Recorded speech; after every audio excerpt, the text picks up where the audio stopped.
your daily updates. Newsman Dennis Daily offers his take on the events of the day in another daily video blog. Hi, and thanks again, everybody. I'm standing in front of a glorious fountain here in the Los Feliz section of Los Angeles, an area that had mansions before Beverly Hills. But this fountain is a monument to a man who didn't live in a mansion here. As a matter of fact, the intersection of Riverside and Los Feliz used to be a squatter's camp. William Mulholland lived in a tent here.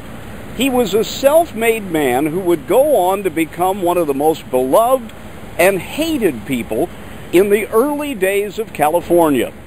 Mulholland was an Irish immigrant who came to the U.S. in the 1870s. On the positive side, he was a self-made man working his way up from pipe layer to head of the Los Angeles Water Company. It was under his direction that the massive, innovative aqueduct system that carries water from upstate down into Los Angeles was built. Initially, it was nearly 150 complex miles. The first part was finished just in time for what would become the exponential growth of the Los Angeles area. Mulholland hired more than 5,000 engineers and workers and had them bore more than 160 tunnels. At the opening ceremonies of Phase 1, his comments were short and sweet. They became the 5 most famous words in Los Angeles history. He told the assembled crowd, "There it is, take it." The opportunities created by his aqueduct made Mulholland an overnight star and a very powerful man. His private offices were on the top floor of Sid Grauman's new multi-million-dollar Chinese theater, and he hobnobbed with the rich and famous. But his career would take a sudden turn, and his memory would soon be tainted forever.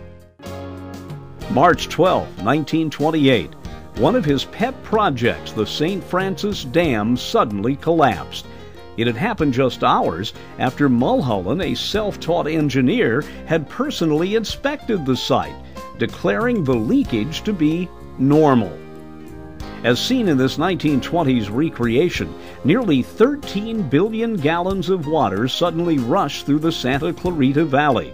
A 100-foot-tall wall of water inundated farms and small towns. Mud and debris covered areas to a depth of 60 feet. It would be months before 450 bodies would be found. Many were thought to have been washed out to sea. Mulholland took full responsibility and resigned in disgrace. But there is another dam in the system very much like the St. Francis Dam in design, and also put there by Mulholland. It holds back the waters of the Hollywood Reservoir, and this dam is just above Hollywood in the hills. If it ever failed, just imagine. So people were quick to say something has to be done about this. There has to be a repair.